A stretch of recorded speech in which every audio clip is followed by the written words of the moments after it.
Hi mga mimis! Gagawa nga pala ako ngayon ng macaroni salad. Simpleng recipe lang to mga mimis kasi on version ko lang. At yan ang mga ingredients na ating gagamitin. Magpakulo lang tayo ng tubig mga mimis. Lalagyan na natin yan ng asin at mantika. Antayin lang natin yan kumulo. At ilagay na natin yung ating macaroni pasta mga mimis. So 400 grams lang yan mga mimis. Nalagay ko na din ang ating mixed fruits sa strainer para mawala na yung tubig niya. Lumambot na rin ang ating pasta katapos ng 10 minuto. Lipat lang natin yan sa strainer at hugasan ng tubig. Nagayat ko na din yung cheese natin na isang box. Mas masarap pag mas marami yung cheese na ilalagay natin. Ayan, at nagsama ko na yung pasta at fruits natin mga mimis. So ilalagay na naman natin yung cream.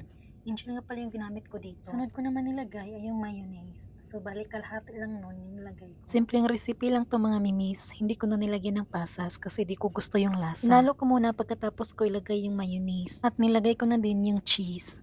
Hinalo-halo ko lang din yan hanggang magpantay na yung lasa. Kalahati lang pala ng condensed yung nilagay ko dyan.